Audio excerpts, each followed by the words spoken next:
Um, I'm Tom Reynolds. I'm R&D manager of Balder Medical, and I'll have a small talk about a couple of projects we've been working on the last couple of years um, concerning dispensing devices which enhance compliance.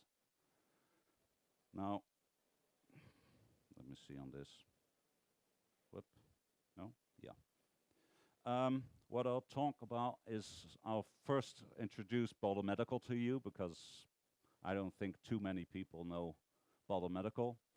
I'll talk a bit about the trends we can see happening, and then to enlighten on that, I'll talk about some case studies we've worked on the last couple of years and which might be interesting for several pharmaceutical clients because one or two of them are still open for discussion. Balder Medical is a daughter of the Balder Holding. It's founded in 2002. Currently steadily growing, we've reached a number of 240 employees. And our main focus is production, injection molding of parts and assembly into complete units for the pharmaceutical industry, the medical technology industry, and diagnostics. Now, what are we doing here at this show? We show the area of the pharma which mainly concerns devices. What we can do, I'll just show you what we have actually in our portfolio or had. Some projects have run out again. Are dispensers for everything concerning pharma. Solids, tablets, liquids, gels. We have the actual primary containers in our portfolio. Injection systems, very much related to, which is on the diagnostic side, lancing devices, which we make. We have twist and break tubes you could see at our stand, and connecting devices for. What do we do? Of course, our main focus is production of the parts and the assembly. But to get there, we can supply you with everything. We can do the product development of the device and the industrialization. What makes us there specific is that we actually really look at the final product in the sense of cost. We do design for manufacturing. If necessary, we'll get to that. Design for disassembly. It sounds strange, but it does happen. With our experience, we've done full documentation during development. With that documentation, registration, approval can be made. We have our connections, we do usability studies of devices. And of course, in the run-up to the final large volume series, we do small runs for clinical studies. Now, we have a very structured approach to that, according to FDA. I won't go into it in detail. What I'd just like to say is we can do the whole trajectory, but it's up to the client to decide where we get in, and maybe, if necessary, he decides where to get off. It can be, we've had cases that projects which started with concept development at a certain moment, from one day to the other, were stopped because they found out in their first trials that the whole idea behind it didn't work. There's little use going on to industrialization and production then. Okay. Like I said, the core business is, of course, production. We have clean rooms, we have controlled environments as an intermediate. We also have, less for pharma, but in general, we have normal production facilities. The infrastructure surrounding it is the most advanced we have, automated assembly lines, internal shifting of parts, etc.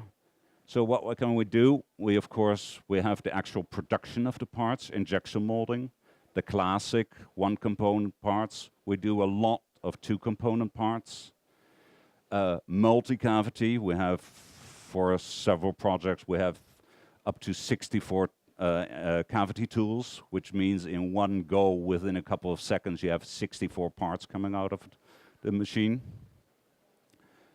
Experience with thin walls, inserts, it's not an issue. We have with our sister company, Baller Solutions, who used to do very, very much for the mobile phone industry. We have a lot of experience with inserts, with inlays, put in metal, inject behind that, put in screw inserts, etc.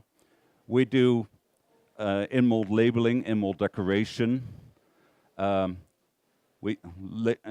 our stand and later on here in this presentation, you can see a part which has an in-mold decoration. And some cases, complicated methods as embossing are necessary. Assembly, it depends on the production amount. We can start by hand for small pre-run series. It can run up to fully automatic. We have complete assembly lines for specific products running. The assembly methods, we have the whole portfolio. We weld, we glue, we screw actually, even here in Europe. It's not very common, but it does happen because of disassembly, for example. And we run it up to the final thing, meaning the actual product being assembled is put into a package. In some cases, it can be desired that tracking is necessary of the individual part or assembly device, and that applies to the actual unit inside and the packaging surrounding it. We can handle that. And therefore, of course, you need complete complex logistics. If you want a device which is specific to a country, you need the logistics to be able to handle that in production and in packaging. Okay, we'll go into the trends now. Now, the new pharmaceutical ingredients and experience in general tend to bring us to the necessity of having devices. Why? Well, individuals each have their specific needs for intake regimen. It can be that if it's that the amount of medicine needed to be taken over longer time decreases, for example. And of course, you have the very big issue of the physique of the patient. That can be its weight, that can be age, that can be eyesight, it can be dexterity, which creates the need for a supporting device. And a very big issue, of course, which we'll get back to every time and again, is medical compliance enhancement. And then, of course, it's the nice little bonus as you go into the need for actually having a device, let marketing get at it. It can be a nice feature to set it apart from your competitors. Now, what do we have in that range, or have made in that range? Handheld devices, also in the diagnostic region. We make several blood analysis devices for Roche, for example. Advanced packaging, it can be anything. I mean, packaging starts with the very simple container for actually for blisters with a couple of small simple added up to a very complex electronic device, which theoretically, of course, more advanced, more up to date, and more precise, helps you do the same thing as this thing is. It depends on what the client wants. Now, this is a very, actually, a simple, I won't go into it. It's a simple overview of the types of medication one can have, looking generally at the method of how to define the dose. You can accumulate, for example, tablets, 1 tablet, 2 tablet, 3 tablets, or you can divide. Normally, you go from a big volume and you take a bit away from that volume. That can apply to solids, tablets, for example, powders, and liquids.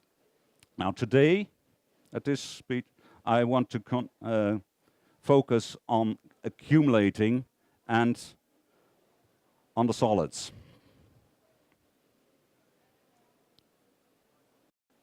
Solids, meaning film tablets, it's still the dominant factor in the industry. Why? Because it's classic. It's compact, it's defined, it's well known in its production, it's stable, and it's quite easy to use. Now, how are they packed? They're classic 2 methods, of course. You have the blisters. Nothing can compare to blister, simple blister, in the sense of protecting the tablet from the outside world. And you have bottles. Bottles have the advantage that, relatively speaking, the method of containing the tablets is compact. Therefore, it cannot protect as well. Now, like I said, over the last couple of years, we've had a couple of projects involving tablets. So you start to look at from how can we find the middle way of that? And you start with the basic primary packaging.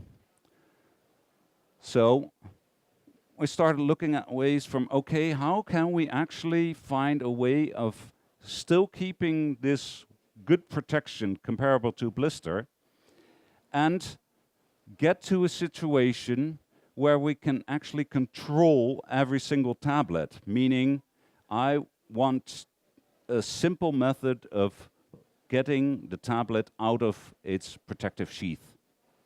Now, blister strips is a method, pouches is a method, can still be in strips. Cartridges are a method, which in its protective its own protective sense is limited. These are just indications of trying to encompass possibilities of, let's say, lining up individual tablets, making them available to control them, to start to dose.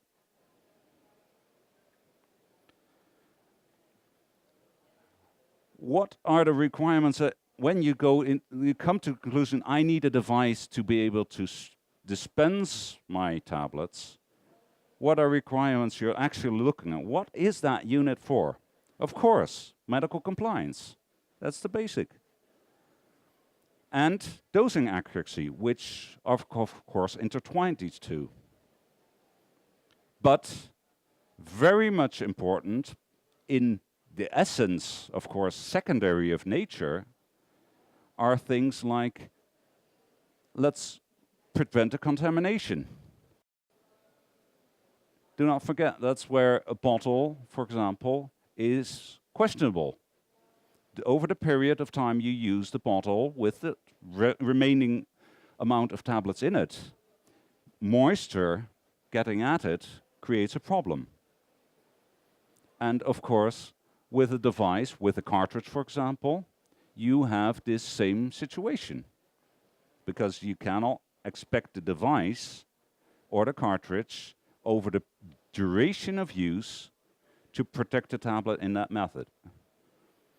Dose counting, of course, is very in the sense of keeping compliant. And then you have other things, depending, of course, on what the client needs, client wants. Child protection can be very important. Counterfeiting can be very important. Haptics, as soon as you go for the device, haptics is one of these little details that a marketing department really goes for.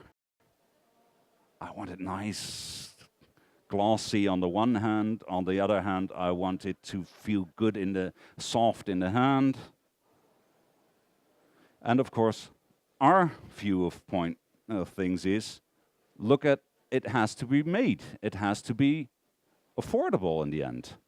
So we have to design for manufacturing, and in some cases, for example, like this, which has electronics in it, you have to think of the end of the product line, meaning we have to take it back, we have to disassemble. Okay, now we'll go into the case studies.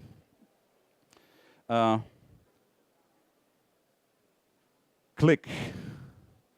Click is a project where the client came to us with a new medication and a specific question concerning it. The problem was that the actual tablet used could be individually defined how long one would take it. Such a long time that the actual user could lose the overview.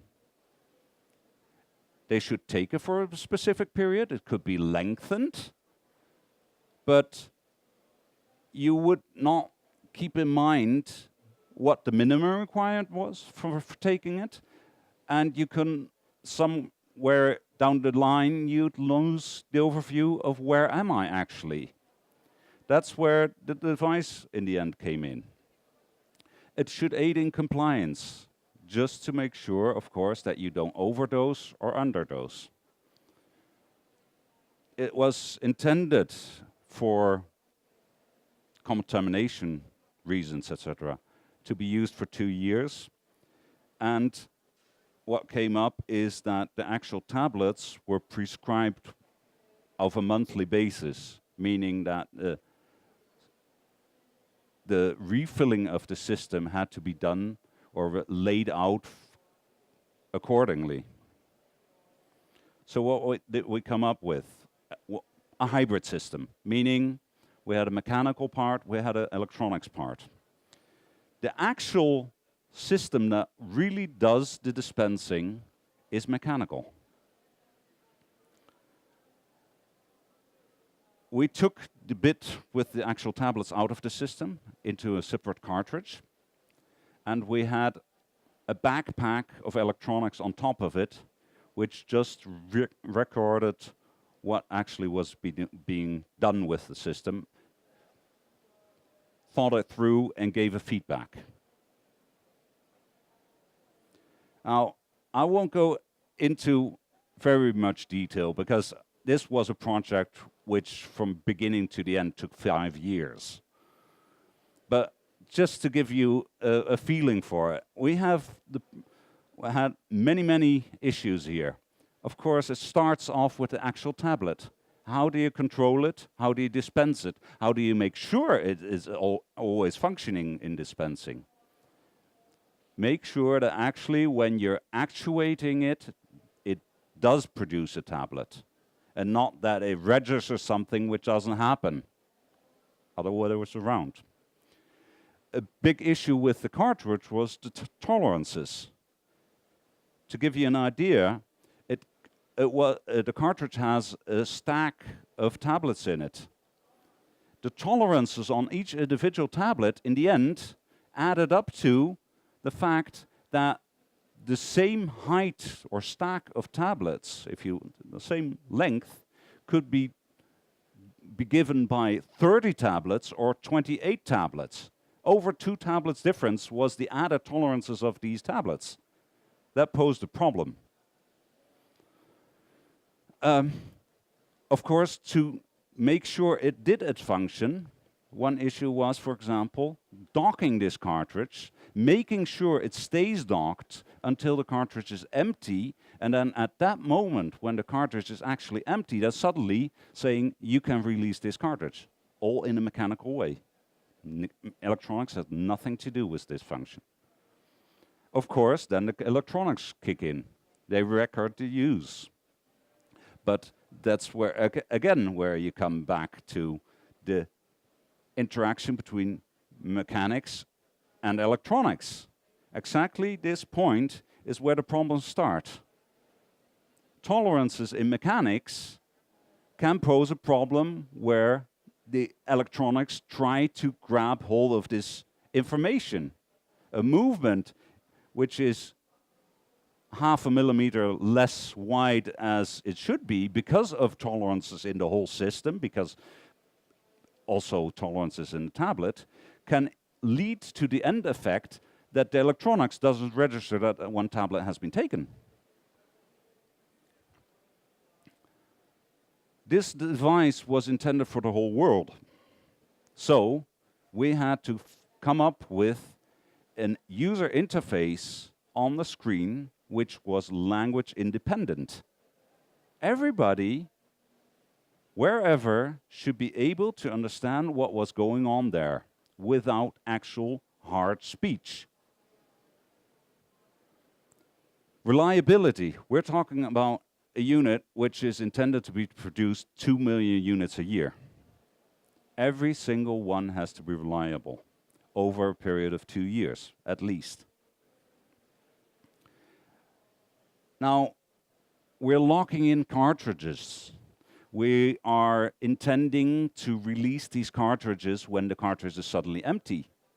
But there could be situations that because of requirements by the authorities, there is a situation that in between they have to check on what cartridge is inside, meaning what production date of the tablets, and they have to be able to take it out.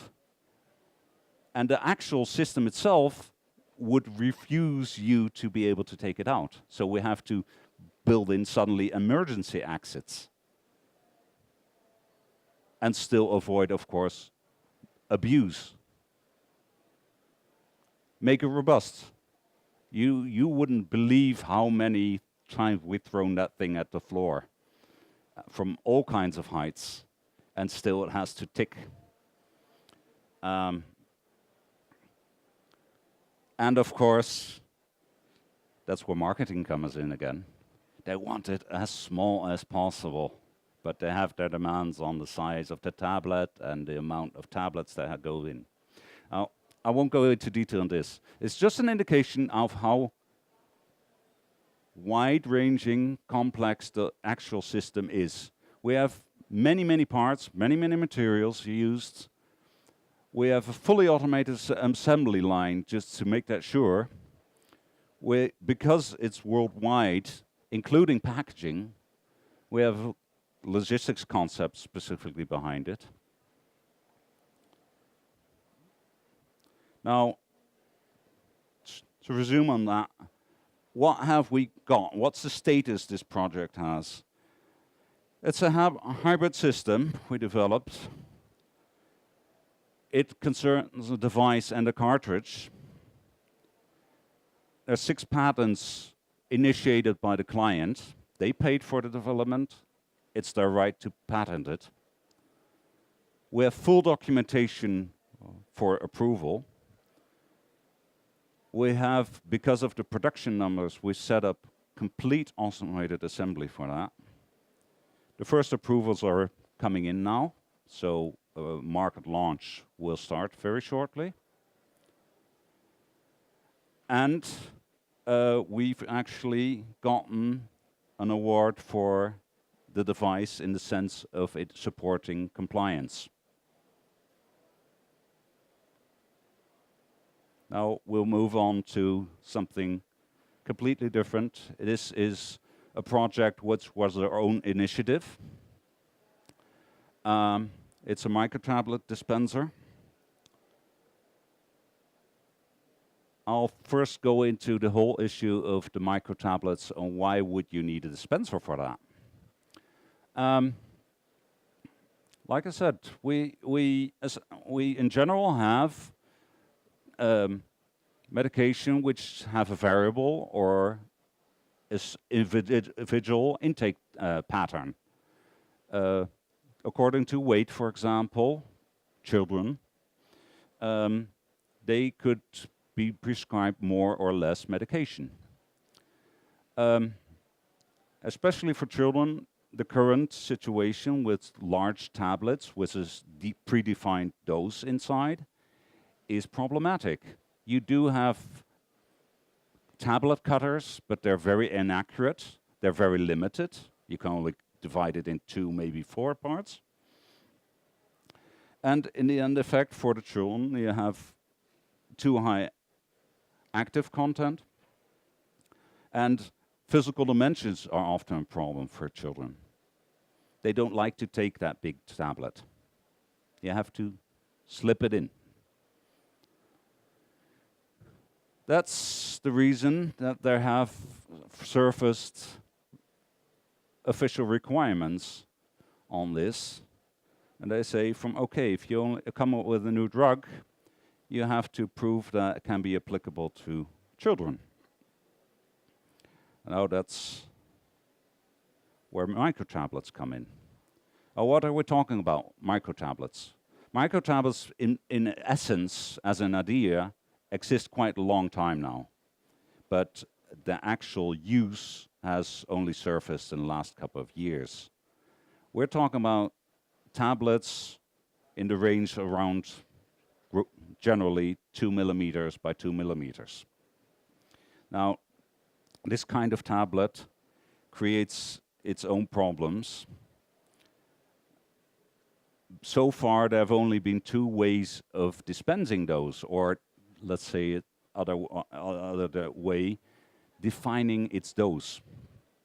Either by hand, which of course is a very big liability in the sense of accuracy and therefore compliance, or there are dosing spoons. Simple, cheap, no doubt about it, but also very limited. I mean, you cannot really encourage compliance very much with it, and the accuracy can also be questionable, and they're very inflexible. They're predefined for a certain amount of tablets.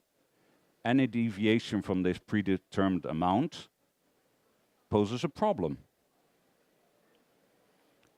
Now, when we got into this subject, of course, we started to check on what's the situation, how is the need, what are requirements. We, from our side, had a company do an anonymous market survey for it to check on how big the interests of the market would be for such a device.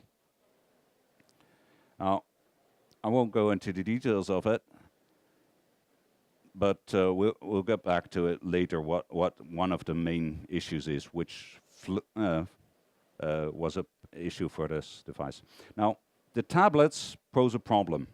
Like I said before, tolerances are an issue. If you, for example, have a stack of tablets, if you look at that, there can be a very large variation in the length of a certain stack of tablets. Like powders, like granules, like is well known in grain elevators, for example, these small tablets with their shape, with their surface roughness, have specific problems.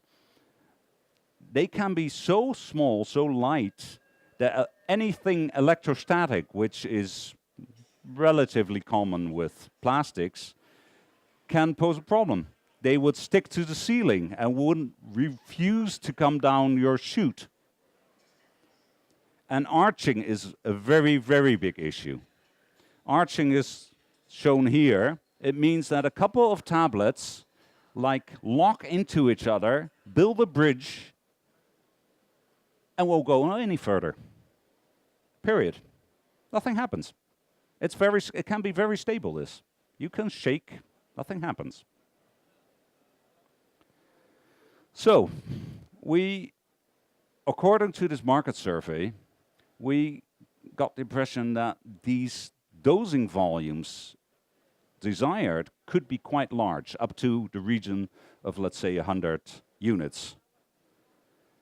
And at first we thought, okay, that might be a problem getting that purely mechanical, which would be the cheap solution.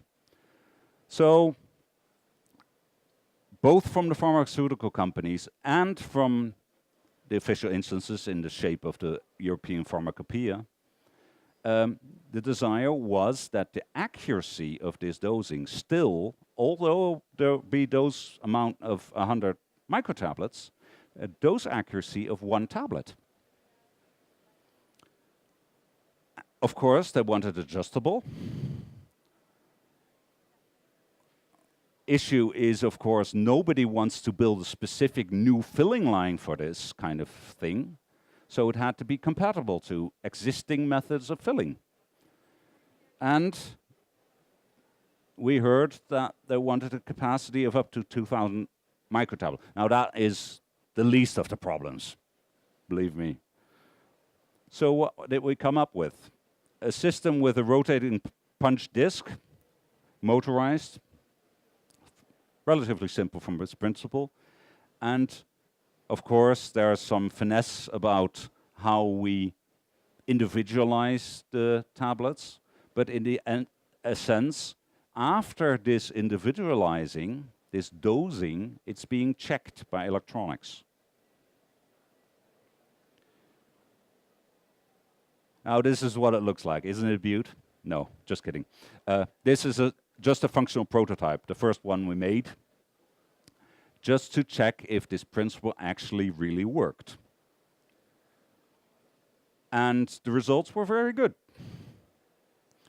These functional prototypes have big standard electronics at the moment. It could be very, very, very much smaller. But the results are very encouraging. Now, if you look here, the orange bars, they indicate what the requirement is by the pharmacopoeia. The green is, with this very, very first functional sample, is what we reached, which means we reached, at the first go, we already reached the requirement. Of course, a very first sample is not totally perfect. We still have, in some cases, some problems with tablets being broken or blocking of the system. But we're in good shape.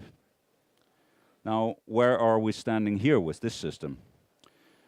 We have an electronic system. Of course, because of the electronics, it would be, relatively speaking, expensive, but high-end. Because of the electronics, a lot of additional functions can be added if desired. It's standard it's compatible to standard pharma bottles. It's reusable, refillable, which you would desire, of course. If the actual device is a bit more expensive, then you want to compensate for that by refilling it. We have first functional samples currently. We have a proof of concept, and we have a patent pending. Now, currently, we're talking to several interested pharmaceutical clients about this device. Depending on their needs, we can, of course, with the electronics, they allow anything in the dosing range. This picture is actually what it could look like in realistic dimensions.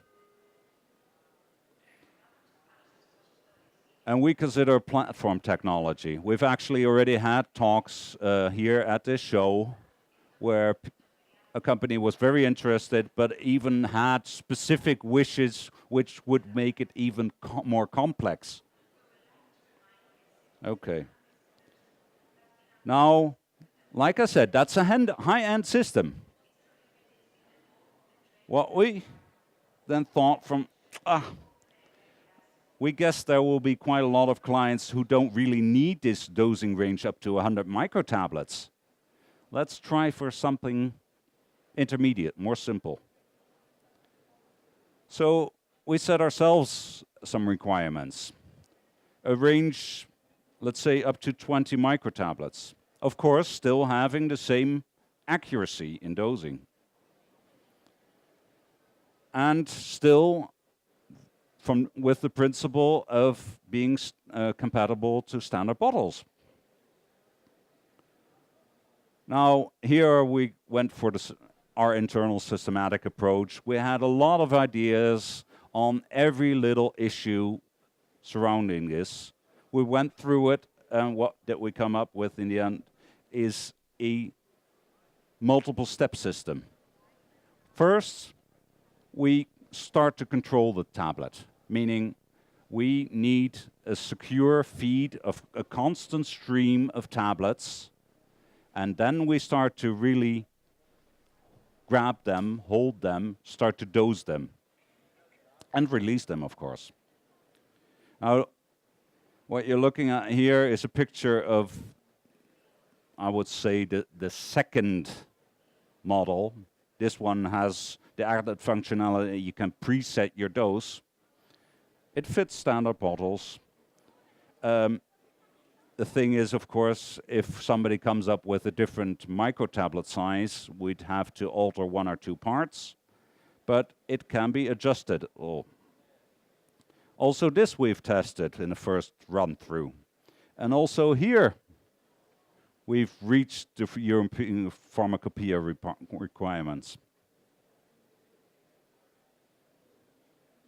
Now, where do we stand here? We have a fully mechanical, relatively low-cost system. Functional samples are there. We've proven that it works. We have a patent pending on it. Because it's purely mechanical, it's limited in its dosing size.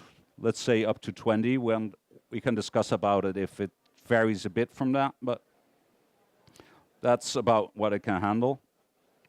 And we're currently talking with several interested clients.